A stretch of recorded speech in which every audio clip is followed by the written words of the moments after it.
기뻐하시는 예배, 은혜로운 예배를 드릴 수 있기를 간절하게 축복합니다.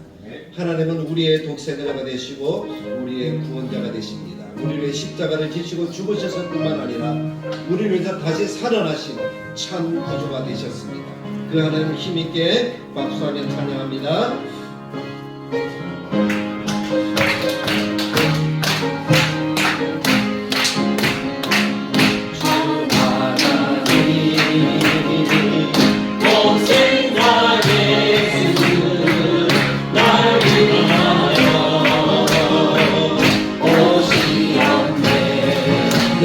내 모든 죄 사하시려고 십자가 지셨으니 다시 사셨네. 살아계신 주 나의 참된 소망 그녀우니 사라지네. 사랑의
함께 하시고 주의 성령의 능력으로 우리를 도우시사 우리 예배가 하나님이 기뻐하시는 거룩한 예배, 은혜로운 예배가 되도록 인도해 주실 줄 믿습니다. 이제는 우리 함께 기도할 때 하나님 주의 성령을 내 마음속에 주시옵소서.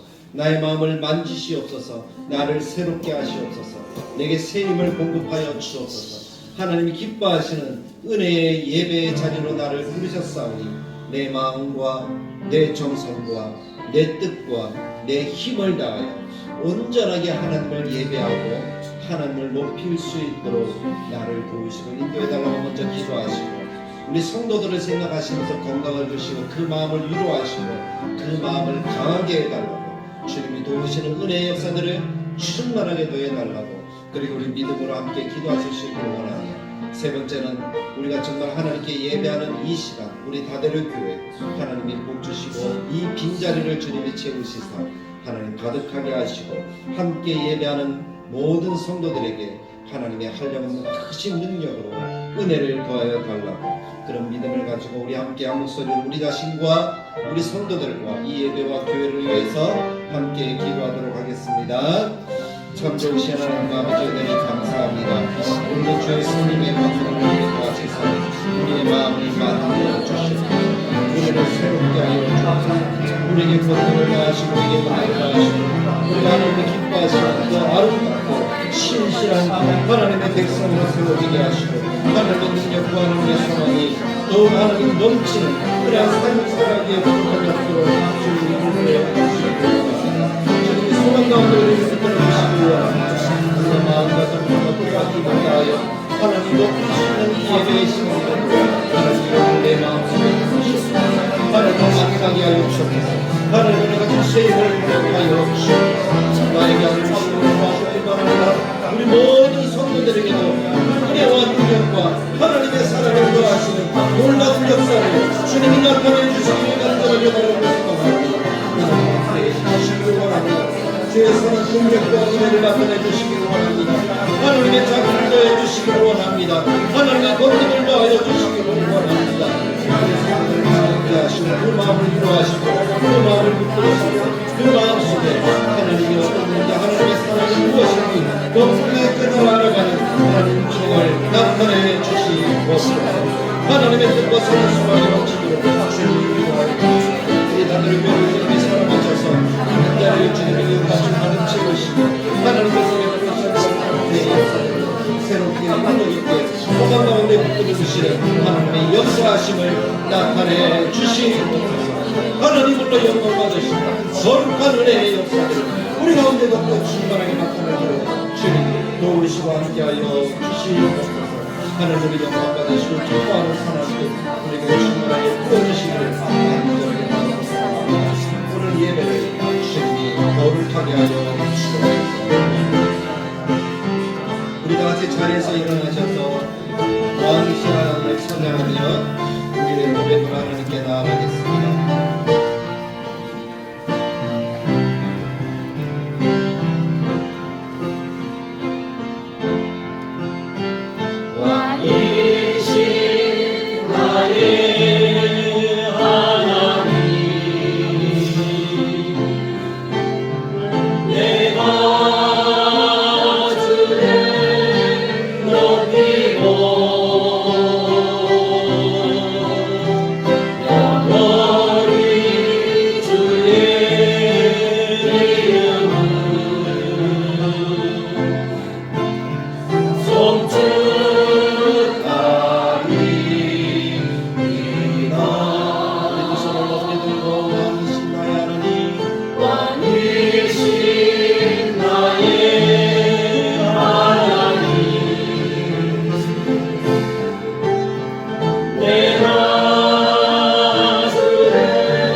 너를 지키시기를 원합니다. 여호와는 그 얼굴을 내게 비추사 은혜 베푸시기를 원합니다. 여호와는 그 얼굴을 내게로 향하여 드사 평강 주시기를 원하노라. 참 좋으신 하나님, 함께 믿음을 고백하겠습니다. 성경은 하나님의 말씀입니다. 나는 성경 말씀을 믿습니다. 나는 성경 말씀에 순종하겠습니다. 아멘. 오늘도 하나님께서 주신 하나님의 말씀을 가슴에 새기며 이것을 믿음으로 고백하고 그 말씀의 순종의 결단을 통하여 우리가 하나님의 은혜의 삶을 살아가게 되기를 간절하게 축복합니다. 오늘 하나님께서 주시는 말씀은 고린도후서 말씀입니다. 4장 8절에서 15절까지의 말씀을 중심으로 시련을 이기는 습관에 대해서 공부를 하겠습니다. 우리 지난주에 습관에 대해서 말씀을 나누었었는데 혹시 여러분은 좋은 습관을 만들기 위해서 어떤 노력을 하고 계신가요? 혹시 아무런 노력도 하지 않고 또 한 주간 보내시지는 않으셨는지요?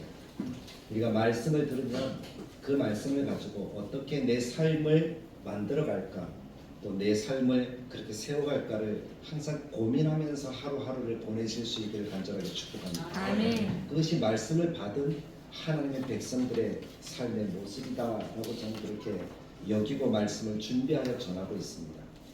앞에서 말씀을 전하고 또 하나님께서 그 말씀으로 역사하시는데 우리는 은혜 받았다고는 하는데 그 은혜가 하루를 가지 않고 한 주간을 이렇게 밀어주지 않는다면 사실 우리의 삶은 큰 그러한 은혜 없이 살아가는 그러한 삶이 되겠죠. 사실 은혜 없이 살아간다는 것은 역경의 삶을 살아간다라고 볼 수가 있습니다. 왜냐하면 은혜가 없다는 것은 하나님과 함께하는 기쁨을 내가 누리지 못한다는 것이잖아요.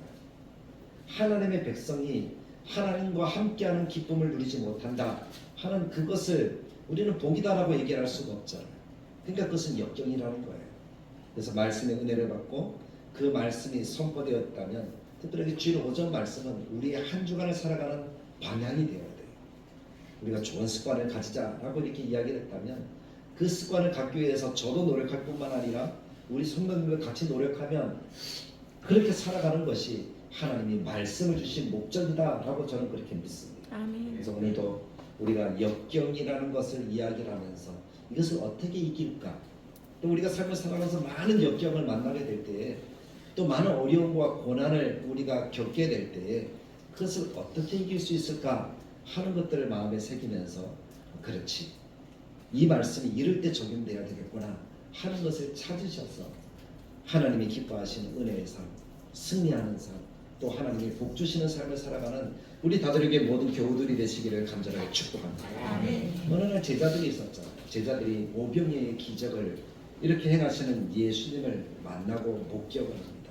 수많은 군중들이 오병이어를 행하시는 예수님을 보면서 군중들의 목적은 한 가지였어요. 예수님을 붙들어서 왕을 삼으려 했어요. 그 이전에 어떤 왕도 자신들에게 빵과 이것을 주어서 배불린 그런 왕들이 없었거든요. 무엇을 달라, 무엇을 내라 하는 왕들은 있었지만 이 예수처럼 자기에게 떡과 빵을 주고 먹여서 배불리게 한 사람은 없었다는 거예요. 그러니까 예수를 보면서 이 사람이 왕이면 우리가 염려도 걱정도 없겠구나 하는 그런 생각을 했었는지 붙들어서 왕으로 추대하려고 하는 그런 무리들을 보시면서 예수는 이 군중들의 요구를 들어주지 않습니다. 군중들을 다독여서 돌려보내는 동안 제자들은 먼저 배를 타고 건너편으로 건너가게 하십니다. 그리고 제자들은 예수님이 억지로 떠밀어서 배를 타고 건너편으로 가고 예수님은 군중들을 다 돌려보내신 이후에 배를 타고 가시는 것이 아니라 반대로 산으로 올라가시는 거예요. 예수님은 기도하셨다라는 것을 우리가 잘 알고 있죠. 근데 문제는 제자들에게서 나타났다는 겁니다. 예수님이 떠밀어서 억지로 배를 타고 왔긴 왔지만 건너편으로 가고 있긴 하지만 어떤 일이 벌어집니까? 거기는 예수님이 없고 제자들만 열심히 노를 저어 가는데 갑자기 어두컴컴해지더니 큰 풍랑이 있는 거예요. 자기들이 이 갈릴리 호수에서 평생을 고기를 잡던 그런 어부들인데 이 풍랑은 처음 만나보는 풍랑이었고 도무지 내가 어떻게 할 수가 없는 거예요. 그럴 때 제자들은 어떤 마음일까요? 예수님 이것 때문에 우리를 먼저 보내신 거야? 예수님 풍랑 피하고 우리만 풍랑 맞으라고? 혹시 그런 생각으로 이렇게 제자들이 거기서 원망하고 불평하고 있지는 않았을까요? 아니면 이 역경 어떻게 극복하나? 예수님도 없는데 하는 그 마음으로 지금 그 자리에 있지는 않았을까요? 오병이어를 행하시는 예수님이 그 자리에 계셨다면 이 풍랑쯤은 아무것도 아닐 텐데 하는 그런 아쉬운 마음이 있었을까요? 제자들은 어떤 마음으로 그 배를 저어서 그 풍랑과 싸우고 있었을까요? 아마 여러 생각들이 있었을 것 같아요. 예수님을 원망하는 제자들도 있을 것이고 예수님이 없어서 아쉬워하는 제자들도 있었을 것이고 아무튼 그런 생각으로 갈리워져서 그 풍랑을 이겨보려고 애쓰고 있는 그러한 모습들, 때로는 새파랗게 질려서 도무지 내가 이것을 견딜 수가 없구나, 이것을 내가 넘어갈 수 없구나 하는 그런 마음으로 그 배에 그냥 너 없이 앉아있는 그런 제자들도 있지 않았을까 하는 그런 생각도 해보게 되어집니다. 어쨌든 인간의 힘으로 헤쳐나갈 수 없는 일이니까 그것을 우리는 뭐라고 이야기할 수 있겠습니까? 역경이라고 이야기를 할 수 있겠죠. 역경이라는 것은 그런 의미가 있는 것 같아요. 그냥 고난. 그러면 내가 어떻게 하면 넘어갈 수 있는데 어떻게 하면 넘어가지 못하는 그런 일들 정도로 생각해 볼 수 있지만 역경이라는 그 이름으로 다 뒤집어 씌우니까 어때요? 내가 해결할 수 있어요? 없어요? 내가 해결할 수 없을 것 같은 그런 일들이라 하고 이렇게 생각해 볼 수가 있죠. 제자들이 그랬어요. 이건 역경이라고 그렇게 느꼈을 겁니다. 그래서 예수님이 억지로 밀 때, 억지로 가게 할 때 성경에도 그렇게 이야기를 하잖아요. 성경에도 제자들이 그 배를 타고 가는데 억지로 예수님이 가게 했다라는 표현이 나오고 있습니다. 억지로 가게 했다는 표현, 이 표현을 볼 때 그 제자들의 마음속에도 그럴 거 아니에요. 예수님 왜 등 떠밀어가지고, 예수님 왜 등 떠밀어가지고, 예수님 원망하고 불평하고 그러면서 이 역경의 시간들을 보내고 있지 않았을까. 물론 억지로라는 단어라기보다는 그 성경에는 재촉하사라는 단어로 기록이 되어져 있더라고요. 재촉하사. 그 말을 우리말로 표현하니까 억지로, 아주 급하게 이렇게 밀었다는 거잖아요. 그래서 억지로 그 배를 타서 만나게 되었으니까 예수님 말씀 들어도 사람들 생각 속에 별 소용없네, 이런 고난과 이런 역경은 예수님 믿어도 오네, 그런 생각으로 불평하는 그런 제자들도 있지 않았을까. 아무튼 망망대해에서 그 역경을 견디어야 하는데 거기에 문제는 예수님이 없으셨다는 것입니다. 근데 한참 후에 누가 그 배로 걸어오시는 것을 제자들이 눈으로 봅니까? 예수님이 걸어오시는 거예요. 예수님이 그 배에 들어서자 문제는 어떻게 됩니까? 다 해결되는 거예요. 예수님이 명령하시니까 갑자기 파도가 멈추고 바람도 멈추었어요. 그 호수가 잔잔해졌어요. 어떻게 그런 일이 벌어지는지. 역경을 극복하고 이길 수 있었다는 거죠. 그러한 사건들을 보면서 우리는 역경에 대해서 한번 생각해 보아야 될 것이고 우리가 당하는 여러 삶의 모습들을 한번 생각해 보아야 될 줄로 믿습니다. 제가 역경 했지만 이 역경의 문제는 내 안에서 일어나는 문제라기보다는 환경의 문제를 이야기를 했어요. 맞죠? 환경의 문제였어요. 근데 환경이라는 것이 아무리 내게 몰려온다 할지라도 내가 극복할 수 있고 내가 이길 수 있고 내가 인내할 수 있다면 그것은 역경일까요? 아닐까요? 아니라는 거예요. 그래서 엄밀한 의미에서 역경이라는 것은 환경, 주변에 있는 모습이라기보다는 내 안의 문제일 때가 참 많다는 거예요. 내가 좌절하고 내가 낭망하고 내가 이길 수 없다, 그렇게 생각을 하고 있는 것입니다.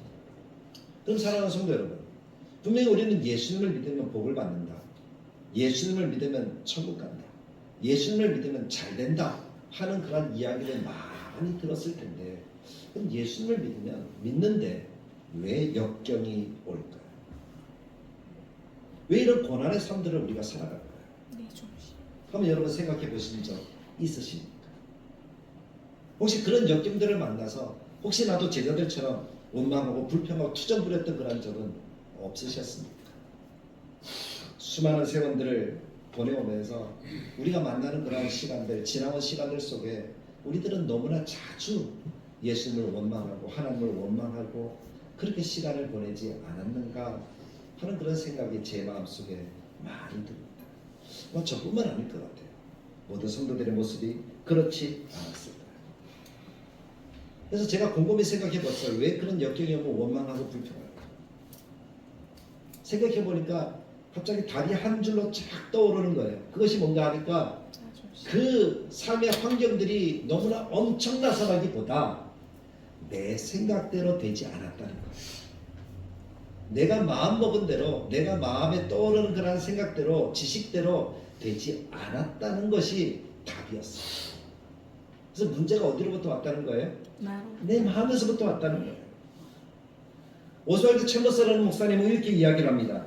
하나님의 뜻과 우리의 생각이 일치하지 않을 때에 사람들은, 믿음의 사람들은 역경으로 느낀다라고 말이죠. 마음의 기준이 주님을 따르는데 따르지 못할 것 같은 그런 마음이 들면 그때 사람들의 마음속에는 역경이라고 느끼는 거예요. 그것은 감정이에요. 어떤 환경이 아니라 감정이라고 이야기합니다. 그래서 정리를 하면 하나님을 기꺼이 섬기는데 방해가 되는 것, 그것이 역경으로 다가온다는 것이겠죠. 하나님을 기꺼이 따를 준비가 되어 있다면 사실은 어떤 것도 역경이 되지 않을 것 같아요. 정말 믿음과 정말 은혜 속에 충만하다면 여러 가지 환경이 다가올 때 그것은 역경이 아니라 오히려 하나님을 경험하는, 하나님을 만나는 기회가 되어지지 않을까, 좀 개인적으로 그런 생각이 들었습니다. 제자들도 그랬잖아요. 풍랑을 만나서 고통하며 원망하고 불평하는 그 제자들에게 예수님이 참 들어오니까 그 역경이 끝났어요. 오병이어의 예수님이 아니라 이제는 이 자연 만물을 통치하시는 그 더 크신 예수님을 만나는 경험을 하였다는 거예요.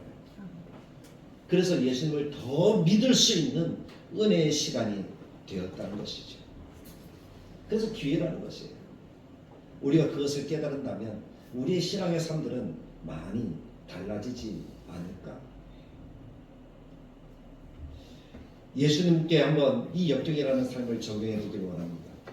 예수님이 이 땅에 오셔서 우리를 위해서 해주신 가장 큰 일이 무엇일까요? 그것은 다른 것이 아니라 십자가의 죽음 아니겠습니까? 사실 예수님의 죽음, 그것은 십자가예요. 십자가에서 죽는다는 것은 고난이죠. 그런데 생각해 보세요. 원래 예수님은 이 십자가를 져야 되실 분입니까? 아니면 절대 지지 않아도 되는 분입니까? 절대 지지 않아도 되는 분이잖아요. 십자가라는 것은 그 시대도 마찬가지지만 그 이전 시대도 마찬가지. 하나님이 말씀하셨던 것이 십자가는 저주의 상징입니다. 나무에 달린다는 것은 저주를 얘기합니다. 지금 우리가 보고 있는 십자가는 열 십자의 십자가지만 예전의 십자가는 T자의 십자가가 많았다고 합니다. 그 십자가를, 그런 십자가인데 나무에 달리는 거예요. 그래서 우리가 예수님의 머리 모양이 위에 올라가 있으니까 멀리서 보니까 무엇처럼 보이는 거예요? 십자가처럼 보이는 거예요. 그래서 십자가 만들어 붙인 것이지 예전에는 그냥 십자가에 달려 죽으신 것이 아니라 나무에 매달아 죽인 거예요. 무슨 의미인지 아시겠죠? 저주의 상징이었다는 거예요. 근데 그 저주를 당하는 사람들은 어떤 사람들입니까? 정말 죽을 죄를 지은 죄인들이잖아요. 사람을 죽였든지 반란을 일으켰든지 역적이든지 그런 사람들만 나무에 달았어요. 조선시대에도 우리 옛날 사극들 봐도 나무에 달리는 사람들은 어떤 사람들이에요? 다 역적이었잖아요. 왕을 배반한 사람들, 그런 사람들이 달리지 다른 사람들은요 그냥 참수 당하고 그냥 끝나는 거예요. 어떻게 본보기가 되는 것이 아니에요. 근데 나무에 달린다는 것은 본보기예요. 근데 그렇게 나무에 달릴 만큼 예수님이 죄를 지었는가요? 어떤 잘못이 있었는가요? 그분이 33년 살아가면서 이 땅에서 그렇게 나무에 달릴 만한 그런 일을 하셨는가요? 아니잖아요. 30년 동안 부모를 잘 섬겼습니다. 동생들을 잘 양육했습니다. 그들이 먹고 살 만큼 다 해주었습니다. 그리고 3년 동안 공생애를 하시면서 많은 사람들에게 천국 복음을 가르치셨어요. 그리고 그들의 병을 치유해 주었어요. 그들의 문제를 해결해 주었어요. 그리고 예수님이 하신 말 가운데 사람들의 귀에 좀 거슬리는 말이 딱 한마디밖에 없었어요. 예수님이 누구라고요? 예수님이 하나님의 아들이에요. 메시아라고. 그 말 한마디밖에 없었어요. 근데 그 말 한마디 했다고 나무에 달릴 만큼 큰 죄인인가요? 그게 아니잖아요. 그래서 예수님이 지신 그 십자가는 우리가 볼 때 역경이 분명합니다. 달리지 않아도 됨에도 불구하고 달리셨다는 거예요. 그것도 누구 때문에? 지금 앉아있는 우리와 이 땅의 수많은 영혼들 때문에 예수님이 십자가를 지고 가셨다는 것이죠. 아무 잘못도 없이 그 십자가를 지고 가는 삶, 그것이 역경이죠. 우리에게도 마찬가지일 거예요. 십자가 그 단어를 생각하면 우리 머릿속에 떠오르는 것은 뭡니까? 힘들고 어렵고 고난당하고 그런 것들만 주로 떠오르지 않습니까? 십자가 생각하면 가장 먼저 은혜가 떠오르면 참 감사할 건데 십자가 하면 고난, 힘든 거 그런 것이 먼저 떠오르지는 않느냐는 것입니다. 저는 우리 모두가 바울과 같이 십자가를 대하는 사람들이 되기를 간절하게 축복합니다. 아멘. 바울은요 이 십자가를 생각하면서 그렇게 이야기를 합니다. 내가 기쁨으로 십자가를 지고 간다라고 말이죠. 바울에게는 십자가가 기쁨이었습니다. 십자가를 질 때 바울이 얘기합니다. 내가 십자가를 진다. 내가 그리스도의 흔적을 가졌다. 예수의 생명이 드러났다.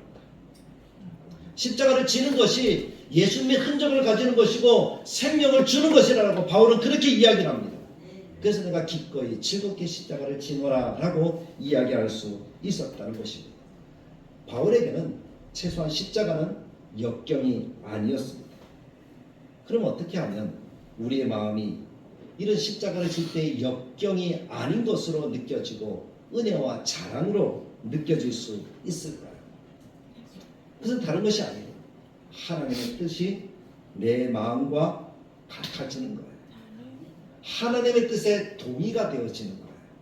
하나님이 이것을 말씀하시면 이것이 내 마음속에 와닿는 거예요. 그래서 그것이 은혜가 되는 거예요. 그래서 그 뜻대로 내가 살아가는 것을 즐거워하는 거예요. 그럼 그때는 십자가가 고난이 아니잖아요. 하나님의 뜻과 동의되어지는 것은 우리가 믿음의 삶을 살아갈 준비가 되었다라고 이야기를 할 수가 있는 거예요. 하나님의 뜻이 맞습니다 라고 하기 전에는 내가 아직 준비가 덜 됐다라고 볼 수가 있어요. 하나님의 뜻이 맞습니다. 그래서 내가 믿는 거잖아요. 그래서 내가 어떻게 하는 거예요? 십자가를 붙들고 내가 갑니다 라는 그 이야기겠죠. 그래서 하나님의 뜻에 동의한다는 것은 내가 준비가 되었다라는 말입니다. 오스왈드 챔버스 목사님 계속해서 이야기합니다. 역경 가운데 참된 자유를 누릴 수 있는 유일한 비결은 주님의 생명이 우리 안에 드러나기를 열망하는 것입니다. 역경이 있더라도 말할 수 있습니다. 주님, 저는 이 일에서 주님께 순종하는 것이 기쁩니다. 이렇게 선포하면 주님께서 우리 마음을 주장하십니다. 이때 우리의 삶을 통해 주님을 영화롭게 하는 일들이 일어날 것입니다 라고 기록을 하고 있대요. 주님의 뜻을 내 마음의 뜻과 맞추는 거예요. 그러면 우리가 하는 모든 일들이 사실은 어렵지 않습니다. 오히려 기쁩니다. 예를 들어 제자 공부를 한다고 생각해 보십시오. 좀 어렵죠. 이 삶을 배우고 그리스도인의 제자로 훈련된다는 것, 훈련이 쉬운 사람은 아무도 없습니다. 근데 이 훈련을 통해서 주님과 함께한다 하는 그 마음이 내 마음속에 동의가 되어지면 그 훈련은 더 이상 힘든 것이 아니라는 거예요. 전도한다 그러면 어렵잖아요. 어떻게 전도할지도 모르겠어요. 나가서 한번 우리 교회 좋아요, 한번 믿어보세요, 와보세요 하는 것이 전부예요. 근데 그것조차도 말하기가 부끄러워요. 어려우니까. 사람 대하기가 어려우니까. 그런데 이 전도라는 것도 마찬가지예요. 내가 주님께서 나를 사랑하신 만큼 그 사랑을 내가 전해야 되겠다는 마음의 동의가 되어지면 전도는 자연스러운 일상이 될 수도 있겠구나 하는 것입니다. 근데 반대로 우리의 뜻이 하나님의 뜻과 불일치할 때, 어긋날 때 그것이 역경으로 느껴지는 거예요. 고난으로 느껴지는 거예요. 십자가로 느껴지는 거예요. 나는 예수 믿으면 이런 십자가 안 져도 될 줄 알았는데, 나는 예수 믿으면 이렇게 안 해도 될 줄 알았는데 예수 믿으니까 더 할 일이 많아지네? 이렇게 되는 거예요. 그러니까 그것이 뭐로 다가오는 거예요? 역경으로 다가오는 것입니다. 그럼 이것이 역경이 되지 않으려면 어떻게 해야 될까요? 내 뜻과 하나님의 뜻이 불일치할 때 우리의 기준이 내 뜻을 따라가면 그것이 역경이 되어지지만 하나님의 뜻을 따라가면 그것이 은혜가 되어져서 우리들의 삶에 기쁨이 넘치게 될 줄로 믿습니다. 아멘. 이것을 순종이라고 이야기합니다. 불일치로라는 역경을 만들지 않기 위해서는 우리가 예수님이 정말 원하시는 것이 무엇인가를 생각하는 거예요. 그 관점을 찾는 거예요. 그 관점을 찾으면 예수님의 마음을 알면 우리가 우리의 뜻을 기꺼이 예수님께 맞추어 갈 수가 있습니다. 근데 우리의 생각이 앞서면 절대 그런 일이 일어나지 않아요. 선악과를 따먹는 아담과 하와를 생각해 보십시오. 아담과 하와가 뱀의 이야기를 듣습니다. 그 이야기를 들으니까 이것을 먹으면 어떻게 된다고요? 하나님처럼 눈이 밝아져서 선악을 분별할 줄 아심이라 라고 이렇게 이야기를 합니다. 네가 하나님처럼 된다는 거예요. 그 말 한마디에 귀를 쏙 기울이다 보니까 이 선악과를 바라보는 하와의 눈이 변했습니다. 생각이 변했습니다. 그렇게 보니까 어떻게 보여요? 먹음직도 하고 보암직도 하고 지혜롭게 할 만큼 탐스럽기도 한 나무인지라. 생각이 어떻게 변했는지 성경이 얘기를 하잖아요. 그러니까 생각이 그렇게 변하니까 어떻게 되는 거예요? 하나님의 말씀 먹으면 정령 죽으리라. 그것이 아니라 내 생각에 먹음직도 보암직도 지혜롭게 할 만큼 탐스럽기도 하니까 어떻게 한 거예요? 손을 내밀어 뒀었다는 거잖아요. 그러니까 하와의 삶에 아담의 삶에 무엇이 찾아왔어요? 역경이 찾아온 거예요. 심판이 찾아온 거예요. 내 생각대로 살면 역경이 찾아옵니다. 롯의 이야기를 또 해볼까요? 아브라함이 속한 롯을 한번 생각해 보십시오. 목자들이 싸웁니다. 그래서 아브라함이 얘기합니다. 야, 우리가 한 가족인데 싸우는 것이 마땅치 않잖아. 그러니까 너는 저 하면 내가 뭐 할게. 네가 먼저 선택해. 그랬더니 이 롯이 온 천지를 바라보니까 좋아 보이는 땅이 딱 한 군데 보이는 거예요. 그 땅이 어떤 땅이에요? 소돔과 고모라 땅이에요. 물도 많고 사람도 많이 살고 와 너무 좋은 신천지예요. 그 땅을 바라보니까 롯의 마음이 어떤 마음이 드는 거예요? 아 저것이다. 근데 성경이 뭐라고 얘기해요? 그 땅은 죄악으로 가득한 곳이다 라고 말씀하고 있습니다. 아브라함과 롯이 몰랐을까요? 알았을까요? 그 땅에 죄악이 많다는 것을 알았을까요? 몰랐을까요? 알았습니다. 근데 내 눈에 보이기에 어떻다는 거예요? 그 땅이 너무 좋아 보였고 성경에 기록하기를 롯의 고백이 뭔가 하면 그 땅이 하나님의 동산같이 보였다라고 얘기를 하고 있다는 거예요. 눈으로 보니까 하나님 동산처럼 너무 사람들이 살기 좋은 거예요. 내 양들이 더 풍족해질 것처럼 보이는 거예요. 그러나 그 땅은 죄악의 땅이에요. 그럼 하나님의 뜻대로 한다면 어떻게 될까요? 그 땅으로 가야 될까요? 말아야 될까요? 말아야 되죠. 하나님이 원하시지 않는 죄가 있는 땅이니까. 근데 롯은 그 땅을 선택합니다. 그랬더니 무엇이 찾아왔어요? 역경이 찾아왔잖아요. 그 땅이 멸망하고 아내는 소금 기둥이 되고 자기의 두 딸들은 자기로 인하여 씨를 그것이 참 얼마나 부끄럽고 얼마나 힘든 그런 삶이었을까요? 사람들이 있는 곳에 못 살고 산속 깊이 들어가 동굴에서 살아야 돼요. 얼마나 힘들었을까요? 그러니까 내 뜻을 쫓아가면 그것이 역경이 되어진다는 것이죠. 그러나 우리의 선택의 기준이 하나님의 뜻이 되어지면 역경이 아닌 즐거움과 행복이 우리들의 삶에 다가올 줄로 믿습니다. 그래서 우리들의 삶을 살아갈 때 참 만나게 되는 여러 순간들 선택의 기준 올 때가 참 많은 것 같아요. 술을 해야 되냐, 담배를 해야 되냐, 우상을 섬겨야 되냐, 뭐 그런 거 교회에 가야 되냐, 직장에 가야 되냐, 결혼식에 가야 되냐, 교회에 가야 되냐, 뭐 그런 선택의 기준들이 참 많아요. 그럴 때 우리는 어떻게 해야 될까요?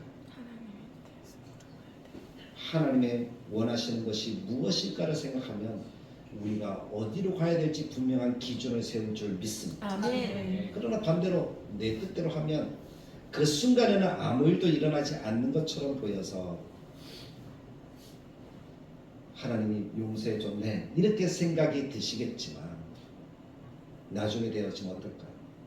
그 삶이 자기의 삶에 묻어나서 결국에 하나님 없이도 되겠구나 하는 그 마음이 드는 것 자체가 마귀가 주는 생각에 내가 내 생각을 빼앗겼기에 그것이 역경이 되어질 수 있다는 사실을 우리는 기억해야 될 줄로 믿습니다. 아멘. 결국 더 망하게 되더라고요.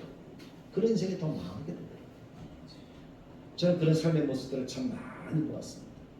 어떤 집사님에게 하나님이 복을 주셨어요. 어떤 사업을 하는데 처음에 찾아와서 11조 하면서 내가 열심히 하겠습니다 이렇게 하더라고요. 그래서 목사님도 찾아가서 달달마다 가서 기도해 주었어요.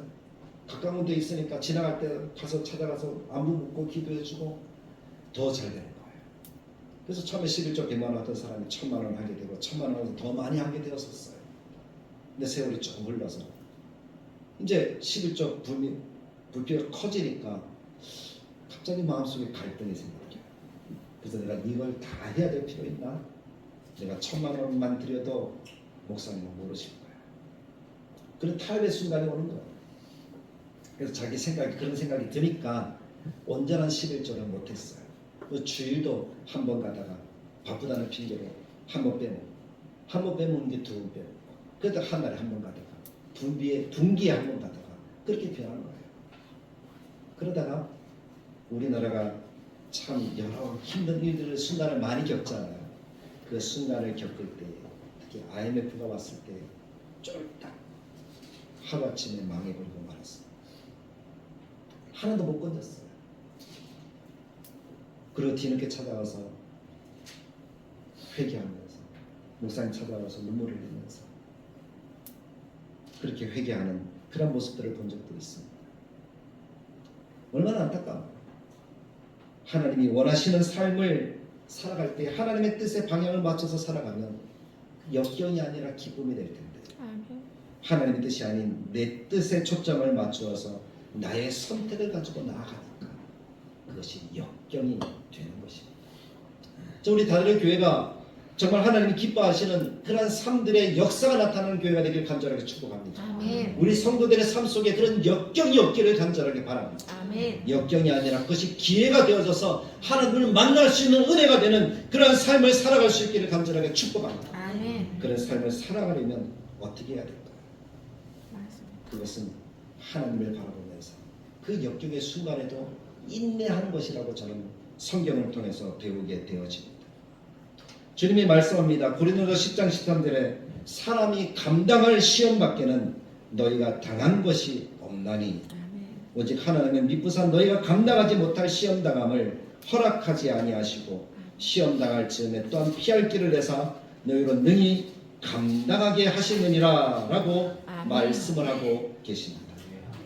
그래서 우리가 할 수 있는 힘은 뭔가 하면 감당할 수 있는 힘을 달라는 거예요. 혹시 내가 실수를 해서 내가 잘못된 선택을 할 수 있잖아요. 내 선택을 할 수 있잖아요. 역경이 왔어요. 그때 어떻게 해야 될까요? 그때 우리가 해야 되는 것은 뭡니까? 인내하면서 다시 하나님을 바라보는 것일 줄 믿습니다. 아멘. 원망하고 불평할 수도 있잖아요. 하나님이 밀어서 왔잖아요. 그렇게 하면 하나님을 안 믿을 수도 있잖아요. 근데 그런 삶은 더 큰 역경이 올 수밖에 없지만 그 순간에 무엇인가 잘못되었구나라는 것을 깨닫고 하나님 앞으로 다시 마음을 돌려서 하나님이 원하시는 길로 나아가면서 인내하면 반드시 아름다운 역사가 나타날 줄 믿습니다. 아멘. 최모스 목사님 책을 제가 오늘 자주 이야기하는데 그 최모스 목사님이 그렇게 얘기했어요. 인내라는 것은 현악기에 아주 가느다란 줄과 같다라고 이렇게 이야기를 해요. 제 방에 하면 기타가 3대 있는데 어떻게 하다 보니까 3대가 됐어요. 그래서 제 기타도 하나 있고 또 어디 갔더니 누가 기타를 선물하길래 오래된 거라고 한 30년 된 거라고 주시길래 했더니 제 기타보다 소리가 좋은 거예요. 제가 닦아서 짚고 이렇게 했더니 줄도 갈 소리가 좋은 거예요. 그래서 그거 갖다 놓고 또 하나 우리 교회 구석에 있던 기타인데 그 기타도 괜찮은 거예요. 그래서 제가 다시 닦아서 줄만 갈고 그 다음에 고칠 거 고쳐서 이렇게 해놨는데 좋은 거예요. 기타에 줄이 6개 있습니다. 6개 있는데 1번부터 6번까지 줄이 있는데 6번 줄은 이만큼 굵어요. 그래서 치면 둥둥둥 소리가 나요. 근데 그 줄은 아무리 많이 감아도 이게 별로 감기는지 아니면 당겨지는지 잘 모르겠어요. 그런 힘이 안 느껴져요. 그러니까 이 굵으니까 이 견디는 힘이 어떻다는 거죠? 아주 좋다는 거잖아요. 근데 가느다란 현인 1번 줄이 있습니다. 이 1번 줄은 너무 가늘더라고요. 그래서 이렇게 감으면 조금만 감아도 제 마음이 불안해져요. 왜 불안할까요? 끊어질까봐. 조금 당기면 끊어지는 거 아니야? 예전에 그런 트라우마가 있었거든요. 하다가 뚝 끊어지니까 제가 깜짝 놀라더라고요. 그래가지고 조금만 더 하면 끊어질 것 같은데 근데 그렇게 해야지 소리가 제대로 나는 거예요. 이 줄이 인내하는데 그 줄을 탁 튕기면 얼마나 청아한 소리가 나는지 이 쿵 하는 것보다 이 1번 줄을 튕길 때 그 소리가 너무 깨끗한 거예요. 아름답게 들리는 거예요. 비록 아직 줄이 안 맞춰졌는데도 불구하고 또 제가 원하는 소리가 있잖아요. 그 소리가 나지 않음에도 불구하고 그렇게 땡기는데 그 소리의 아름다움은 이루 말할 수가 없습니다. 인내할 때 나는 소리가 그런 거예요. 우리가 하나님의 뜻인 줄 알고 하나님의 말씀을 붙들고 인내하면 우리가 들리기에는 아직 이게 제대로 된 소리가 아니에요. 불협화음처럼 들려요. 근데 하나님이 보시기에는 아름다운 찬양의 소리로 들리게 된다는 것입니다.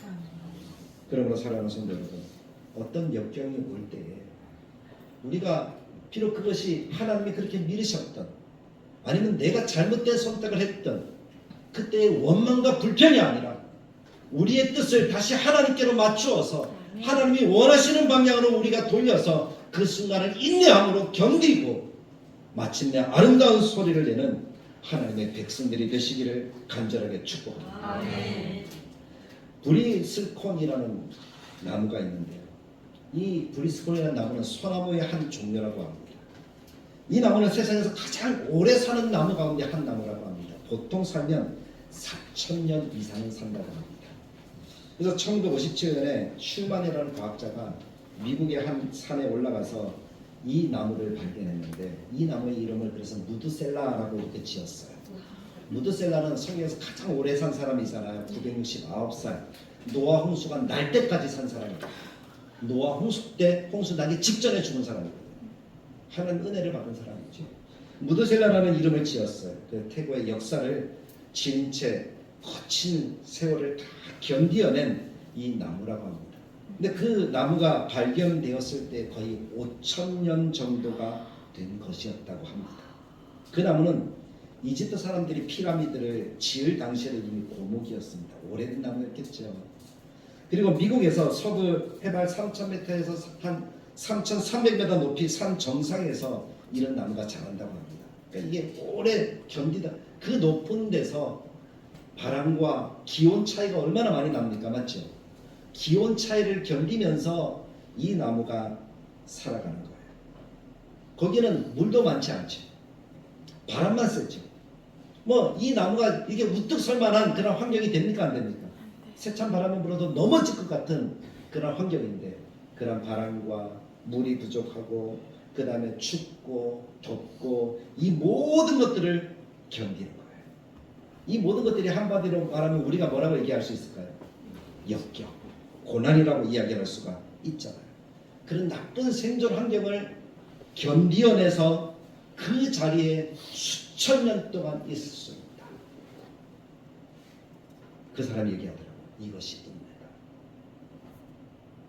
그 순간에 부러져서 딴 마음을 두고 딴 데 간다든지 그 순간에 부러져서 내가 거기에 꼬꾸라져 있다든지 그러면 그런 오래된 나무가 될 수가 없다라는 것이겠죠. 우리가 하나님을 믿을 때도 마찬가지입니다. 이 시대가 아무리 변하고 이 시대 사람들이 무엇라고 이야기하고 나의 삶에 어떤 어려움이 내가 원하든 원하지 않든 온다고 할지라도 나는 하나님의 백성이다. 하나님은 나를 사랑하시고 구원하셨다. 하나님이 나와 함께 하신다 하는 그 믿음을 가지고 그 자리에서 주님이 원하시는 뜻을 찾아 인내하며 지키면 하나님이 3,000년, 5,000년, 10,000년 이르기까지 우리가 굳건하게 서서 하나님의 영광을 나타내고 기쁨과 즐거움을 누리게 되어지는 하나님의 복을 우리들에게 더하여 주실 줄 믿습니다. 그러므로 사랑하는 성도 여러분, 우리가 여러 가지 일들을 만나면서 또 우리가 주님이 원하시는 교회의 모습을 만들어 갈 때에 참 많이 힘드실 거예요. 많이 어려우실 거예요. 따라오기도 힘드실 거예요. 그럴 때 원망과 불평이 아니라 인내함으로 그 자리를 굳건하게 지키셔서 마침내 기쁨을 누릴 수 있는 우리 다들의 교회가 되기를 간절하게 축복합니다. 아멘. 기쁨을 누리는 여러분들의 가정을 이루기를 간절하게 축복합니다. 아멘. 하나님이 허락하시는 아름다운 삶을 우리 모두가 살아갈 수 있기를 주님의 말씀을 따라 간절하게 축복합니다. 아멘. 참 좋으신 하나님, 은혜를 감사합니다. 오늘도 하나님의 말씀을 듣습니다. 역경에 대한 말씀을 듣습니다. 하나님, 때로는 우리가 순종하기 어려워서 원망 불평하는 일들이 참 많지만 그 원망 불평할 때 내 생각, 내 고집, 내 뜻이 올라와서 그럴 때가 너무 많음을 고백합니다. 하나님, 그러면 더 큰 역경과 더 큰 아픔밖에 올 것이 없다는 사실을 우리가 알게 하여 주옵소서. 그래서 이제는 우리가 그때마다 내 뜻이 아니라 하나님의 뜻이 무엇일까를 고민하고 그 뜻에 우리의 생각을 맞춰 갈 수 있는 은혜를 주시옵소서. 그래서 견디게 할 수 있는 은혜를 주셔서 이기고 승리하여 마침내 기쁨의 역사, 하나님의 영광을 누리는 역사를 우리 모두가 살아갈 수 있도록 도와주옵소서. 우리 성도들의 가정 속에 그런 역사가 있기를 원하고, 우리 성도들의 삶 속에 그런 역사가 있기를 원하고, 우리 교회 속에 그런 역사가 있기를 간절하게 원합니다. 하나님, 우리의 기도를 들으셔서 순종과 뜻을 맞추며 인내하는 그러한 삶들을 살아갈 수 있도록 우리에게 복 주시는 또 한 주간이 되도록 도와주시옵소서. 그래서 이번 한 주간 우리가 인내의 습관을 연습해 갈 수 있도록 도와주시기를 간절하게 바라고 소망할 때에 우리 주 예수님의 이름으로 간절하게 기도드리옵나이다. 아멘. 우리 주 예수 그리스도의 은혜와 하나님의 사랑과 성령님의 감화, 감동, 축복